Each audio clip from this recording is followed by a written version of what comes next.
Ashford, Oregon used to be the kind of town where people slept with windows open, a place where families trusted quiet streets and neighbors left their doors unlocked because nothing truly awful ever touched their lives.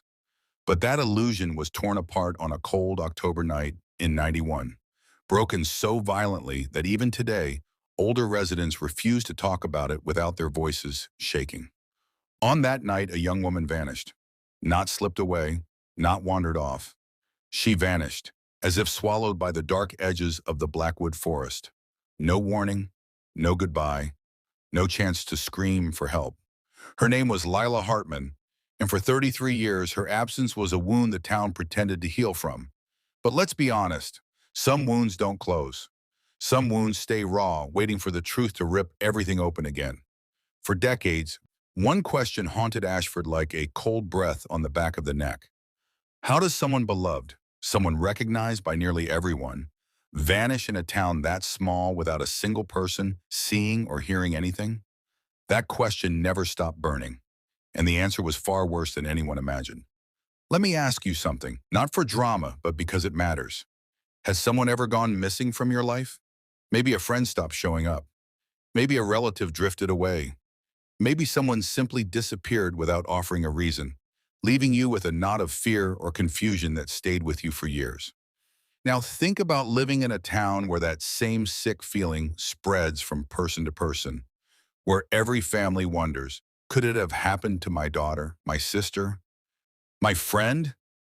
That was Ashford in 1991, an entire community carrying the same ache in their chest. And here's another question that hits deeper. What if your own town hid a truth for over 3 decades? A truth so painful, so shameful that people tried to bury it. A truth that lived quietly among them, shaking hands at church gatherings, showing up at charity drives, smiling in public while carrying a secret no one suspected. That's the world we're stepping into. Lila wasn't just another student at Ashford State University. She was bright, alive, full of the kind of joy that people remembered long after she walked away. On the night of October 23rd, she grabbed her worn leather satchel, pulled on her favorite crimson jacket, and told her roommate Chloe she was heading to the library. Midterms were coming. Lila was the dedicated type, never missed a deadline, never stayed out late, never worried anyone. But when morning came, her bed was untouched. Chloe waited, called a few classmates, checked the library. Nothing. By noon, fear punched her in the chest so hard she could barely breathe. She contacted Lila's older brother, Owen, a protective big brother who treated Lila like his best friend. Together, they reported her missing. Search teams fanned out across the campus and into the edges of Blackwood Forest. Police promised answers. Volunteers walked miles through cold wind and thick branches. Helicopters buzzed overhead. For a moment, hope flickered. But that hope died 3 days later when someone found Lila's crimson jacket caught on a thorny bush near a narrow trail behind the library. It was torn, weather-beaten, dragged by something or someone. That jacket broke the town's heart, and it was the last clear trace of Lila the world would see for 33 years. Here's the part that hit Ashford like a punch to the stomach. What if the person responsible wasn't a stranger hiding in the woods? What if it was someone familiar, someone trusted, someone welcomed into homes for years? That possibility was so terrifying that most people pushed it away. But deep down, they knew. The truth wasn't hiding in the shadows of the forest. The truth was walking among them. You'll hear that truth today, but only at the end, because to understand the final shock, you must feel the pain that shaped this case from the very beginning. Before her name became a headline, before strangers whispered about her fate, Lila was simply Lila. A 21-year-old student who loved wildlife photography, a young woman who laughed loudly and cared deeply, someone who carried an old camera everywhere, someone whose presence felt warm enough to put people at ease. Chloe, her roommate, used to say Lila had a way of noticing things others ignored. A stray cat, a wildflower growing through concrete, a classmate who seemed lonely. Owen, her brother, always said she was the glue that kept their fractured family steady. She was the type of person whose absence felt like a hole in the world. So when she didn't return from the library that night, It didn't just spark worry, it felt like the universe fell out of place. Ashford had lived quietly for decades. But after Lila disappeared, the peace everyone took for granted crumbled overnight. Parents stopped letting their kids walk alone. Doors that were once left unlocked stayed bolted shut. Conversations grew tense. Eyes lingered suspiciously on neighbors. Because when a young woman disappears without a trace, everyone starts looking over their shoulder. The fear didn't fade with time. It sank into Ashford's bones. People whispered, people accused, people lied, people avoided certain streets, certain buildings, certain memories. Some said they felt guilty for not noticing something sooner. Others admitted they were terrified to know the truth. As one resident put it years later, fear moves fast in small places. It spread like wildfire. It left scars. It swallowed hope. And it stayed. Here's yet where the emotional tension pivots. Right after the moment Lila's jacket is discovered, she never saw it coming. Most people don't. If you don't want danger to surprise you the same way, subscribe right now. And if you refuse to subscribe, at least tell us why in the comments. Before we dive in, drop a comment and let us know where you are watching from. We'd love to hear from you. If you enjoy true crime stories like this, don't forget to like the video, subscribe, turn on the notification bell, and share it with someone who'd love it too. From the moment the missing report was filed, Ashford police tried to show the community they were doing everything humanly possible. Chief Desmond Thorne, a calm man who rarely raised his voice, walked into the storm of panic and attempted to hold everything together. He'd handled petty thefts, noise complaints, drunk teenagers, small fights. But this was different. This was something that reached into the heart of the town and ripped out its sense of safety. Within hours, volunteers gathered at the university parking lot. Students, parents, professors, even store owners closed early just to join. People grabbed flashlights. Others brought dogs. A few old-timers arrived with hunting lamps, stepping into the cold night with shaking hands. They searched the campus first. Classrooms, basements, storage closets, empty lecture halls. Then they spread into the narrow back roads and the outer trails near Blackwood Forest. The wind was sharp. The trees stood tall and quiet, almost too quiet. People called Lila's name until their voices cracked. Some cried while searching, some yelled in frustration, some whispered prayers. Every hour that passed felt heavier. Chloe, who could barely stand from shock, walked in silence beside a police officer. Owen refused to stop even when his legs trembled. His voice grew faint from shouting her name, but stopping was not an option. His mind couldn't handle the thought of his sister out there, alone, scared, waiting for help that might not come. The search stretched long into the night, but the forest swallowed every answer. When someone goes missing, the town starts pointing fingers. Old stories come back. Rumors grow legs. People look for faces to blame. Silas Kent became the first name whispered in anger. Silas worked as a groundskeeper at the university. A quiet man, kept to himself, didn't talk much during staff gatherings. He lived with his aging mother in a small house near the forest edge. That alone made some people suspicious. Too private, too quiet, too close to the woods. Police brought him in quickly. Silas sat in the interrogation room with trembling hands, not knowing whether to stare at the floor or at the officers questioning him. He answered everything calmly, even though fear sat heavy in his eyes. He said he was home. He said he was taking care of his sick mother. He said he didn't know Lila beyond seeing her around campus. Neighbors later confirmed seeing him at home that night. His mother was bedridden and needed constant attention. There were records showing he'd called a medical hotline around the time Lila vanished. Nothing tied him to her disappearance. No timeline, no physical trace, no motive. But despite his innocence, the town didn't let it go easily. Some folks whispered, he must have done something. Others avoided him in stores. A few even told his family to move. Silas would carry that stain for years. If Silas was the quiet outsider, Felix Cowan was the opposite, loud, emotional, unpredictable. He was Lila's ex-boyfriend, and the breakup months earlier had not gone smoothly. Felix had argued with her publicly more than once. Friends remembered him getting angry when she talked to other guys. He had a way of loving too hard, as some described it, clinging tightly, crossing boundaries, refusing to let go. Police questioned Felix with sharper focus. He acted extremely cooperative. Too cooperative, some would say. He talked a little too much, tried too hard to help, explained details that no one asked for. His story: he had been out of state visiting a distant relative. He claimed he left impulsively because he needed space. The problem? Nobody could immediately verify the relative's statement. It took days to track them down. Felix cried during questioning, not soft tears, but loud, dramatic cries that felt forced.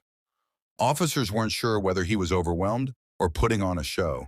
But again, no proof, no access to Lila that night, no confirmed presence near the library. Nothing physical tying him to her disappearance. Even with the doubts, there wasn't enough to charge him. Felix walked out of that station, but suspicion stuck to him like dust. Chief Thorne aged years in the first week. He barely slept. He drank too much coffee. He stared at the caseboard until his eyes burned. Every conversation with Chloe cut him deeply. Every update he gave to Owen felt like another failure. He didn't show anger in public, but behind closed doors he slammed his fist on desks, snapped at officers, and blamed himself for not finding answers faster. The community wasn't patient either. Parents demanded action. Students marched on campus holding signs, asking where Lila was. Reporters started calling from nearby cities. Rumors spread faster than facts. Police aren't doing enough. Someone in town knows something. People don't just vanish. Tension kept rising. Chief Thorne felt it everywhere, in the grocery store, at church, even at the gas station. Every look reminded him he wasn't solving the one case that mattered most. The forest bordering Ashford became the center of the investigation. Officers moved in deeper, covering ground that volunteers couldn't reach. They found broken branches, footprints that led nowhere, abandoned campsites used by travelers. But no Lila, no clue strong enough to build a case, no direction that made sense. Every lead collapsed. And then, as the search stretched into its third day, one of the volunteers spotted something bright among the bushes. Lila's crimson jacket. The air left his lungs. He yelled for help. Everyone ran toward the voice. The jacket looked worn and scratched. Parts of it were pulled, stretched, torn. It didn't solve the mystery, but it confirmed the worst fear. She didn't walk away willingly. Something happened to her. Something violent. Owen fell to his knees when he saw it. Chloe cried so hard she couldn't stand. Chief Thorne clenched his jaw to stop himself from breaking in front of his team.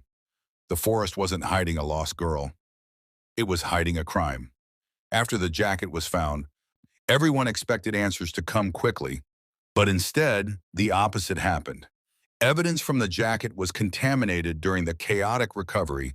Too many hands touching it, too many volunteers stepping close, too many items placed near it. The 1991 forensic tools weren't strong enough to pull anything useful from it. No fingerprints, no trace that could identify a suspect. Nothing that pointed police in a new direction. Everything slowed, then stalled, then collapsed into frustration. Felix wasn't a match. Silas wasn't a match. Everyone else questioned had an alibi. Leads dried up. Tips stopped coming. Media attention moved on, but the pain stayed. Owen refused to give up. Chloe couldn't sleep for months. The chief walked through the station with a weight he couldn't shake. Ashford held its breath, waiting for a breakthrough that never came.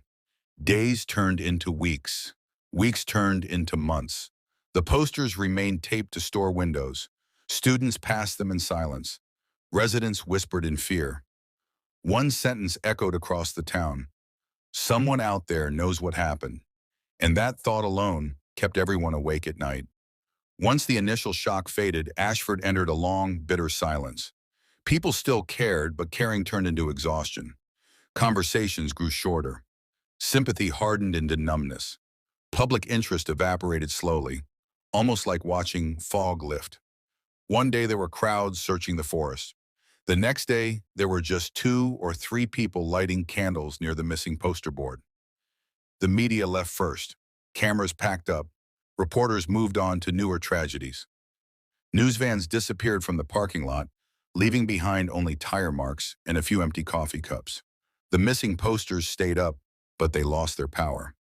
At first, people looked at them with tears. Later, they walked past them without a glance. Lila's face, once a message of urgency, became part of the background, another fading reminder of a nightmare people no longer knew how to process. The phone at the police station stopped ringing. Tips slowed until they stopped entirely. Even the busiest officers began walking past the caseboard without pausing. Hope didn't just weaken, it collapsed. But one person refused to release the rope that anchored Lila's memory. Owen Hartman, her older brother. Where the town grew tired, he grew sharper. Where others surrendered, he doubled down. Every year, on the exact date his sister vanished, he walked into the Ashford Police Department holding a folder of notes.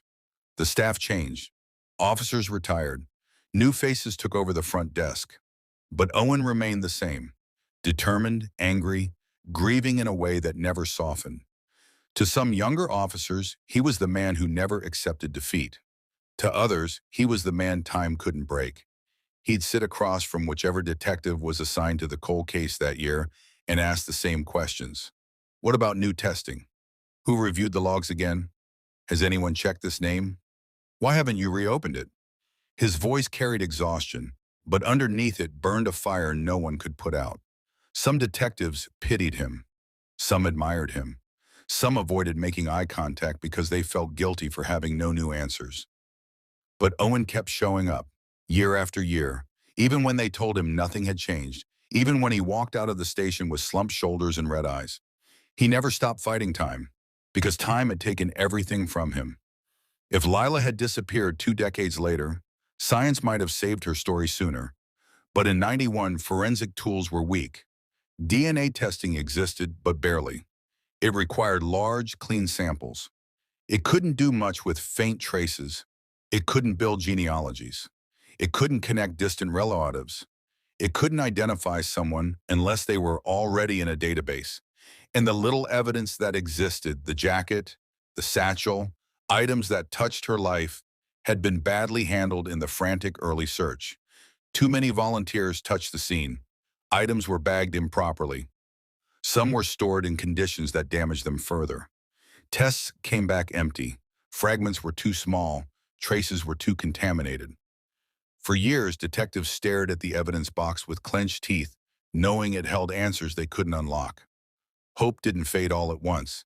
It faded each time a lab report came back saying the same thing, no results. In 2005, a statewide initiative reviewed several old cases.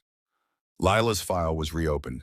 Detectives flipped through old photos, interview transcripts, maps of the search grid, the list of early suspects. Felix Cowan's name resurfaced. He was older now, working odd jobs in another state. They interviewed him again.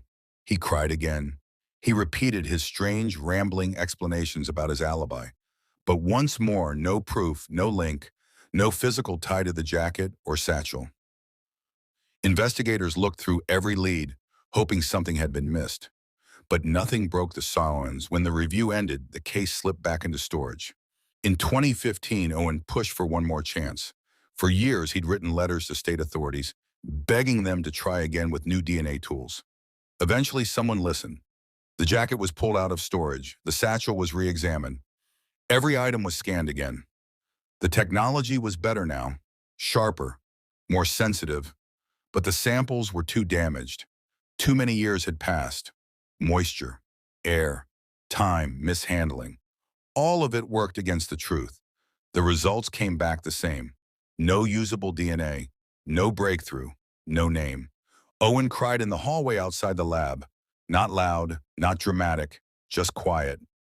Exhausted tears of a man who had carried a burden for too many years. The technician who handed him the report said softly, "I'm sorry."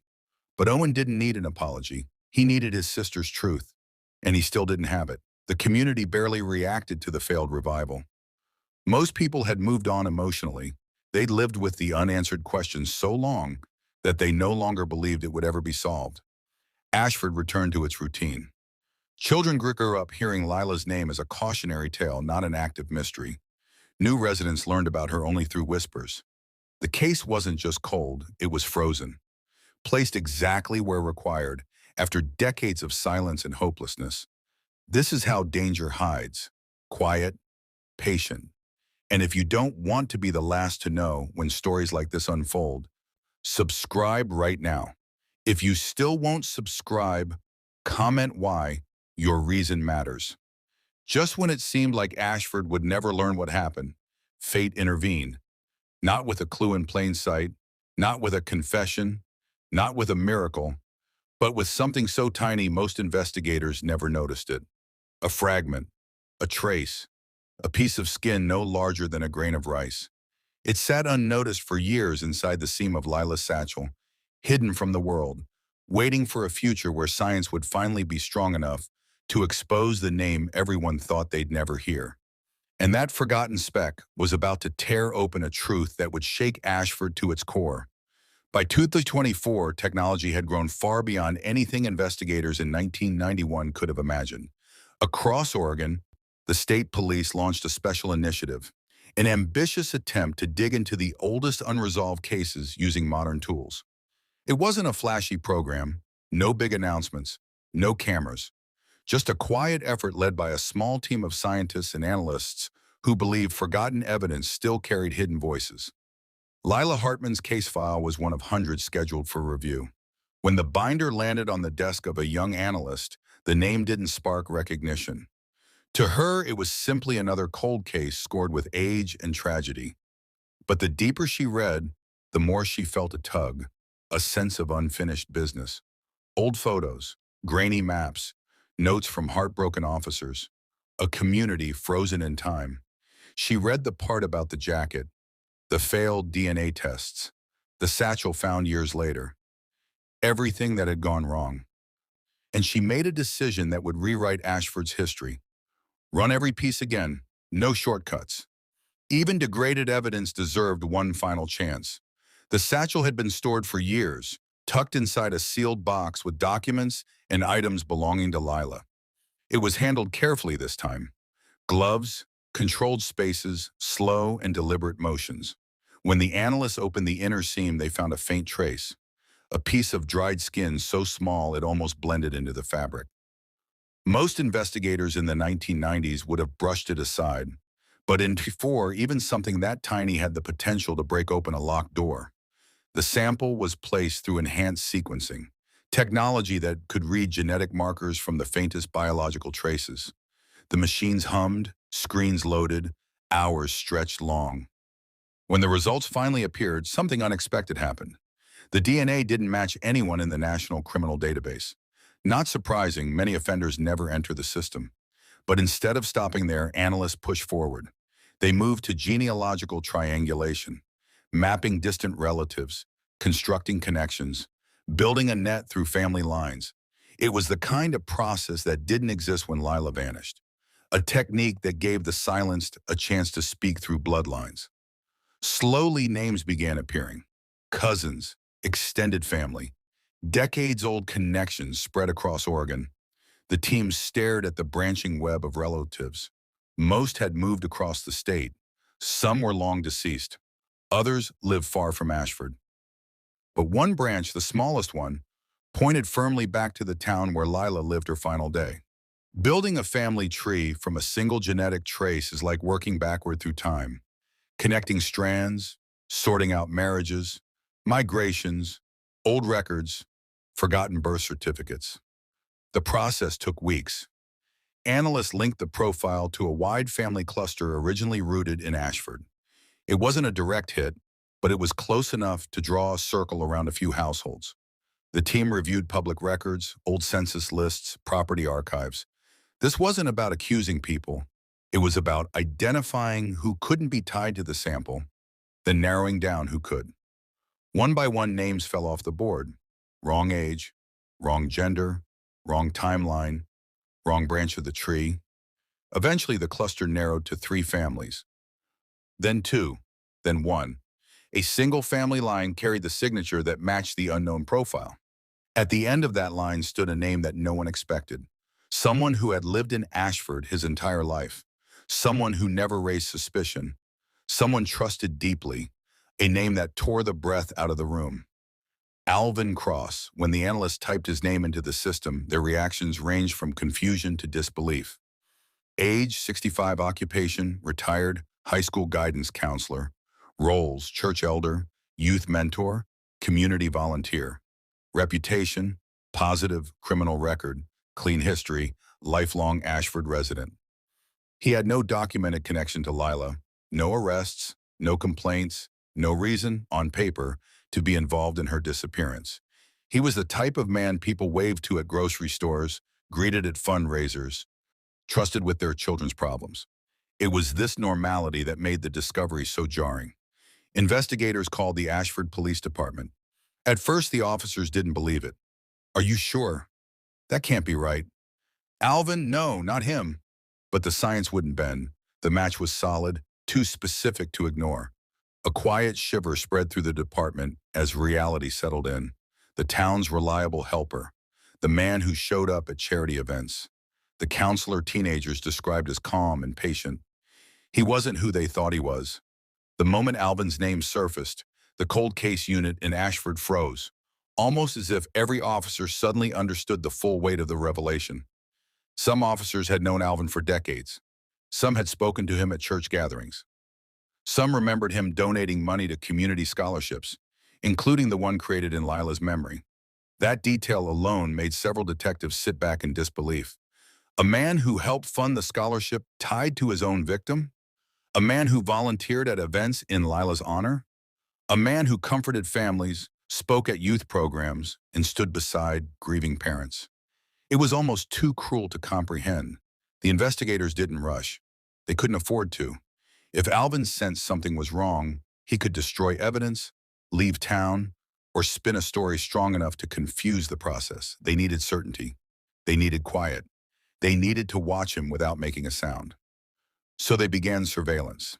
The operation started small, unmarked cars parked at a distance, quiet shifts, plainclothes officers walking past his home pretending to check mail or jog. They observed Alvin as he lived his normal routine. Morning walks, grocery shopping, reading on his porch, volunteering at church events, waving at neighbors with a gentle smile. Nothing looked threatening. Nothing looked suspicious. Nothing about his behavior suggested the horrors hidden in his past. That was the part that frightened investigators the most. If someone capable of hurting a young woman could blend this smoothly into everyday life, what else had he done without anyone noticing? One officer wrote in his notes, "His calmness terrifies me more than any outburst ever could." They needed one final piece of proof. Something modern forensic tools could confirm. Something that tied Alvin directly to the unknown profile without any doubt. They waited for the smallest opportunity, a discarded cup, a napkin, a food wrapper, anything that carried his fresh DNA. They got it sooner than expected. As investigators closed in on Alvin, one question echoed across every mind involved in the case. How does a man with no criminal history hide a secret for 33 years? How does someone show up to church every Sunday, help raise scholarship money, guide troubled teens, and smile at neighbors while carrying the memory of what he did to Lila? Did he believe he would never be caught? Did he convince himself that what he did would fade away? Or did he enjoy standing publicly among the very people who were grieving the girl he harmed? Every possible answer felt worse than the last, and the truth was about to land with a force Ashford would never forget. Once Alvin Cross became the prime suspect, Ashford police entered a stage of absolute caution. They couldn't afford mistakes. One wrong step, one careless move, and Alvin could run, destroy evidence, or twist the narrative in a way that would take years to recover from. So they watched him quietly. Unmarked cars rotated in 12-hour shifts along the edges of his neighborhood. Officers blended in with morning joggers, walking their dogs past his home while keeping one eye on the windows. Another team monitored his routines from a distance, his grocery runs, church activities, evening walks. What haunted officers most was how normal he appeared. Every day, Alvin stepped outside with the calm posture of a man who had nothing to hide. He waved at neighbors. He checked his mail. He bought pastries from the corner bakery and tipped generously. He held conversations with people who had no idea he was under silent observation. To the residents who greeted him, Alvin was still the gentle counselor who helped their kids apply for scholarships. But to the investigators watching from unmarked cars, he had become a question they were desperate to answer. Was this kindness real or a mask worn for decades? The surveillance team kept their faces neutral, but inside their nerves tightened. They held notebooks with timelines. They tracked every movement. They studied his mannerisms. They waited for something, anything that he might discard without thinking. Days passed, then a week, then nearly two, but patience would finally pay off. It happened on a Thursday morning. Alvin walked into a small cafe he visited every week. He ordered his usual drink, sat near the window, and read a book like he always did. Officers positioned outside watched through reflections in the glass. He finished his drink, he stretched his fingers, he stood up slowly, and he tossed the empty paper cup into the trash can by the exit. The moment the cafe door closed behind him, two undercover officers stepped inside without hesitation. One kept an eye on the customers. The other reached into the bin with gloves and retrieved the cup, placing it immediately into a sterile evidence bag. The cup was rushed to the lab. Hours later, the call came. The DNA from the discarded cup matched the unknown profile found on Lila's satchel. No partial connection, no uncertainty, no confusion. A direct, undeniable match. The case that had tormented Ashford for 30 years was finally sealed. The cold case supervisor said it plainly. It's him. Every person in that room felt the weight of that sentence. Some sat in silence. Some leaned back in disbelief.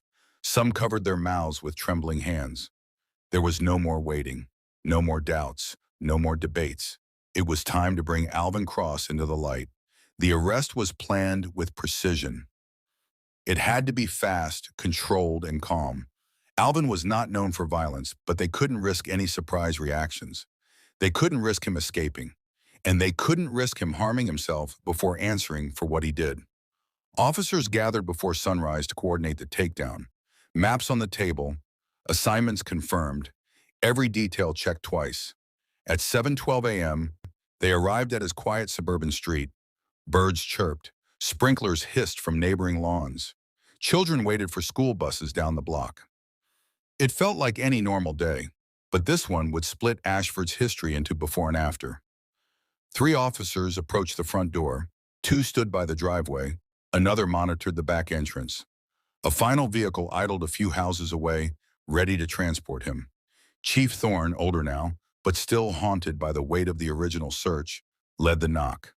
Three firm hits. Inside, the faint sound of footsteps approached. The door opened slowly. Alvin stood there in his house slippers, wearing a soft gray sweater and holding a folded newspaper. His expression didn't change. His eyes blinked once, twice, almost as if he was trying to read the situation before reacting. "Mr. Cross," Chief Thorne said, voice steady but sharp, "we have a warrant for your arrest." For a long moment, Alvin didn't move. He didn't speak. He didn't protest. He simply looked at the officers with an expression impossible to interpret. Was it surprise, fear, resignation, or just the calm detachment of a man who had rehearsed this moment in his mind for decades? One thing was clear. He didn't fight. He placed the newspaper on a small table by the door, put his hands behind his back, and allowed the cuffs to lock into place. Neighbors stood frozen on their lawns. One woman gasped loudly. Another began crying, clutching her chest. A man, trusted by everyone, was being taken away for the disappearance of a young woman whose face had haunted the town for 33 years. As officers guided him toward the car, Alvin didn't look confused or offended. He didn't ask why. He didn't claim innocence. He simply stared at the ground, quiet, composed, detached. And somehow that calm expression shook the town more than any outburst ever could. News spread faster than wildfire. Phone calls, group chats, messages flying back and forth across Ashford. Alvin Cross was arrested. For Lila's case. No, that can't be right. I just saw him at church last week. He mentored my son. He prayed with my mother. He helped run charity drives. How could he do something like this? Shock rippled through every corner of the community. People cried openly in grocery store aisles. Teachers struggled to explain the news to students. Elderly residents sat on porches shaking their heads in disbelief. Parents felt sick knowing they had trusted him. Young adults who once confided in him felt betrayed. Church members felt a deep sting of shame for placing him on a pedestal. One resident summed up the town's grief. A man trusted by everyone had fooled everyone. Some people defended him at first, insisting it had to be a mistake. Others reacted with rage, shouting in frustration outside the station. But as the truth hardened and the DNA match was confirmed, hope for his innocence shattered. The community didn't just lose trust in one man, they lost trust in themselves. Their judgment, their instincts, their belief that character could be read by kindness alone. Ashford cracked that day, and the pain echoed across generations. As Alvin sat quietly in an interrogation room, the town waited, aching for clarity, desperate for answers. Why Lila? Why that night? Why keep the secret for decades? Why pretend to grieve with the community he had deceived? The arrest answered one question, but it opened a dozen more. And the truth behind Alvin's motives, his history, and the final hours of Lila's life was darker than anything Ashford had imagined. But the darkest truth was still coming. After the arrest, Alvin Cross was taken into a quiet interrogation room. No yelling, no harsh lights, no intimidation tactics. The detectives wanted truth, not theatrics. He sat with perfect posture, hands folded, eyes calm. He didn't ask for a lawyer immediately, which surprised the officers. He didn't demand answers. He didn't shout accusations of wrongful arrest. He simply waited. Detectives began with questions he already knew were coming. Do you know why you're here? You're connected to evidence found on Lila's satchel. We have DNA confirmation. Alvin listened without blinking. At first, he insisted he didn't remember anything from that night. He claimed he'd never met Lila personally. His voice stayed steady, like someone reciting lines rehearsed for years. But as hours passed, the calm started to slip. His breathing changed. His eyes shifted. His fingers twitched. When detectives showed him the satchel, the one found years after the search, he closed his eyes for several seconds. His shoulders sank slightly, the first sign that the mask he had worn for decades was cracking. Still, he didn't fully confess. He never said the words, "I did it." He never explained everything plainly. Instead, he offered fragments of thus evasion, scattered comments that revealed more than he intended.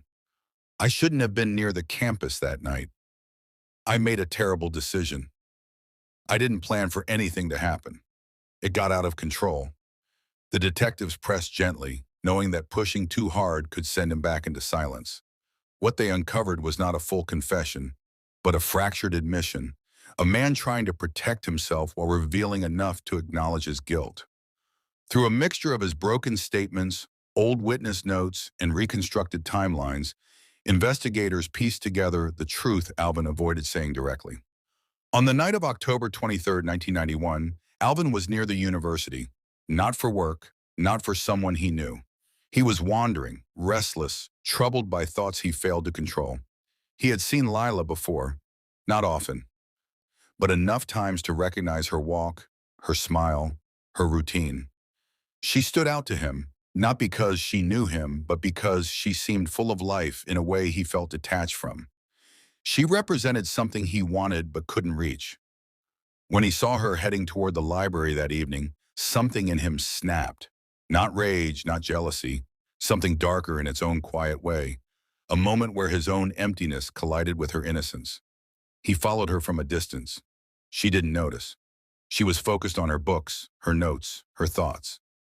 Near the path behind the library, Alvin approached. What began as a conversation or his attempt at one turned into panic. She reacted with fear. He grabbed her arm. She tried to pull away. She fought back. The struggle was short but violent. Alvin wasn't prepared. Lila wasn't strong enough to escape. Within minutes, the town lost her. The part Alvin never fully explained was why. He never clarified what pushed him over the edge. He hid the darkest details behind incomplete sentences and avoided eye contact whenever detectives asked direct questions. But from what he did admit, it was clear. He targeted her because she represented everything he could never be.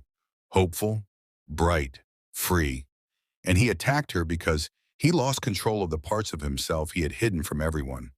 When it was over, fear consumed him.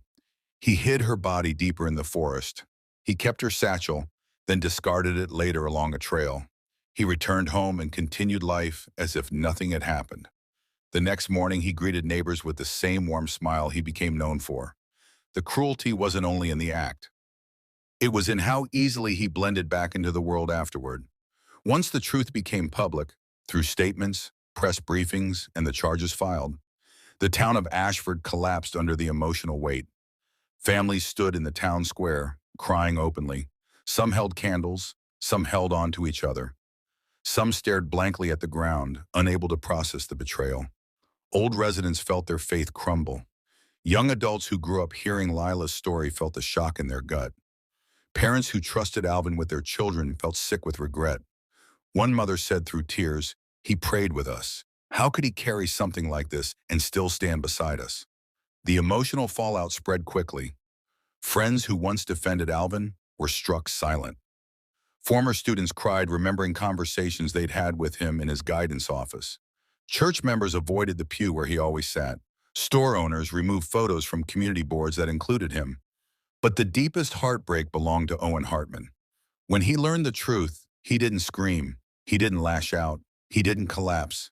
He stood still, jaw tight, hands shaking, breathing through pain so sharp it nearly brought him to his knees. He had spent more than 3 decades fighting for his sister's memory. He had begged officers to keep looking. He had pushed for DNA upgrades, reviews, reopened files. And the answer, the name he waited half his life to hear, belonged to a man who lived peacefully among them, pretending to grieve with the very community he harmed. Owen's voice broke when he finally spoke. She never deserved this. She trusted this town. We all trusted him. He visited the old forest trail alone that evening. No cameras, no reporters. Just a grieving brother standing in the place where his world changed forever. He laid fresh flowers by a tree and whispered something only the wind heard. The community didn't just lose Lila all over again. They lost the sense of innocence they thought defined them. Placed exactly where requested, after the emotional fallout. Cases like this remind us, evil often looks ordinary. If you want to stay aware, subscribe right now. And if you won't, at least tell us why in the comments. Don't watch in silence. In the days that followed, Ashford felt heavy, almost suffocating. People walked slower, spoke quieter, looked at each other with new caution. The police station was flooded with calls from residents wanting to understand the timeline, the evidence, the motives. Officers tried their best to explain what they could, but no explanation felt satisfying. Some residents asked if there were signs they missed. Others wondered if Alvin had harmed anyone else. A few questioned how he hid his darkness for so long. Investigators confirmed there was no evidence of additional victims, but the town struggled to believe it. Trust had been shattered beyond easy repair. The hardest part to accept was how skillfully Alvin lived his double life. Counselor by day, volunteer on weekends, community helper, trusted elder, friendly neighbor. While underneath that familiar smile lived a memory he buried so deep he almost convinced himself it didn't exist. The aftermath of the confession, or what passed as a confession, left Ashford raw. Families locked their doors earlier. People watched strangers more carefully. Conversations about safety lingered in schools and workplaces. But above all, one truth echoed. Lila deserved better. Owen deserved better. Ashford deserved better. When the truth settled over Ashford, the town felt heavier than it had at any point in the 33 years since Lila's disappearance. Healing did not come swiftly. It did not come easily. It arrived in pieces, through long nights, quiet tears, difficult conversations, and small steps taken by people who still carried shock in their eyes. The first step toward healing started with the scholarship. Years ago, Owen created the Lila Legacy Scholarship to honor his sister's love for wildlife photography and education. Donations had trickled in for decades, including from Alvin, something that now felt like a cruel twist. But after the arrest, the community came together to rebuild the scholarship's meaning. Local businesses contributed openly. Former students donated in Lila's name. Teachers shared stories of her creativity. Parents who never knew her still felt compelled to give. For the first time in years, the scholarship fund overflowed, not because of pity, but because people wanted her memory to rise above the tragedy. Next came the memorial service. The event took place on a calm Sunday afternoon in the town square. A simple wooden stage, candles arranged in a circle, photos of Lila printed by the dozens, and a crowd large enough to block traffic on Main Street. Chloe stood near the front, clutching a flower with shaky hands. Old professors wiped their eyes. Former classmates brought yearbooks with notes she once wrote. Families held each other close. Owen walked onto the stage last. He didn't speak for several seconds. He just stared at the crowd, faces marked with grief, regret, and the uncomfortable realization that danger had lived among them for decades. When he finally spoke, the square went silent. "We lost Lila once," he said softly, "but today we claim her back." The service ended with people placing flowers beside a new memorial stone installed near the square. It read, "In memory of Lila Hartman, a bright life lost but never forgotten." It wasn't justice, it wasn't enough, but it was a beginning. Then came the final part of the healing effort, change within the police department. Chief Thorne, now older and carrying years of regret, worked with state officials to push for updated policies. He pushed for better training for missing persons cases, stronger evidence handling protocols, modern digital systems for storing case files, improved communication between agencies. He wanted to ensure that what happened in '91, delayed tests, contaminated evidence, missed opportunities, never happened again. For the first time in decades, Ashford didn't just mourn, it evolved. Closure is a complicated word. Some families use it as a way to move forward. Some reject it completely. For Owen, closure wasn't something he felt. It was something he learned to carry. When he stood before the town at the memorial, his eyes didn't show satisfaction. They showed exhaustion. A man who had fought for truth for half his life finally knew what happened. But the knowledge didn't heal him. It only gave him a name to attach to the nightmare. After the service, he walked with a small group of reporters who respectfully asked for his thoughts. Owen's voice was calm but heavy. "I'm not relieved. Relief means you stop hurting. I'm still hurting. But at least the hurting has a shape now. For 33 years, I lived with a question that took everything from me.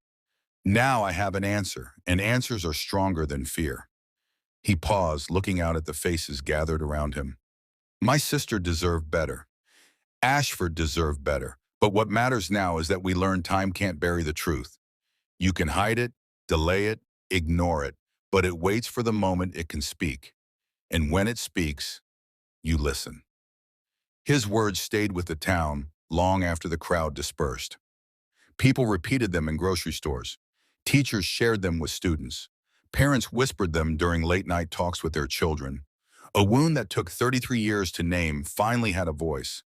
As Ashford rebuilt itself emotionally, the town began to reflect on what the case had revealed, not just about Alvin Cross, but about the world around them. 1. Evil hides in familiarity. People always imagine danger coming from outside, strangers, travelers, threats from far away. But sometimes danger smiles at you in the grocery aisle.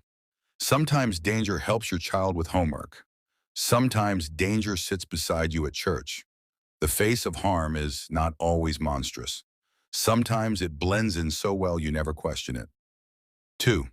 Persistence matters. If Owen had given up, if he had accepted the silence, if he had stopped pushing for new tests, Lila's case would have stayed buried. His persistence outlasted time.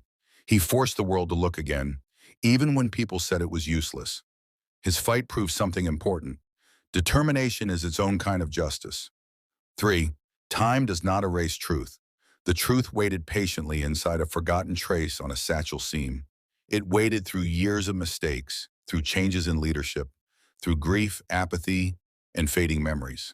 Time did not bury the truth. It protected it until science was ready to catch up. 4. Small towns are not always safe. Ashford believed it was untouchable, a quiet, peaceful community where nothing awful ever happened. But tragedy doesn't check zip codes. Pain doesn't ask permission, and danger can exist anywhere, even in the places people trust most. These were the themes that shaped Ashford's long road back from heartbreak. When the case finally closed, detectives who had worked on it, both past and present, gathered in a conference room at the station. Some were retired officers invited back to witness the final paperwork being signed. Others were new recruits who had grown up hearing Lila's story. There were no cheers, no applause, no triumph, only quiet understanding. Justice had arrived, late, battered, and carrying scars from decades of delay. But it had arrived. The lead investigator said something that stayed with everyone in the room. Sometimes justice arrives late, but it arrives. Those words echoed through the halls. They echoed in the hearts of the residents. And they echoed through the entire story because justice didn't come in the form of a quick arrest or early answers. It came through persistence, heartbreak, and the slow, painful march of truth. In the end, Ashford didn't forget Lila. It didn't move on without her. It carried her memory the way someone carries a light in the dark, softly, carefully, knowing it must never go out again. Her story, painful as it is, became a reminder of something deeper. Light may fade, but it never disappears.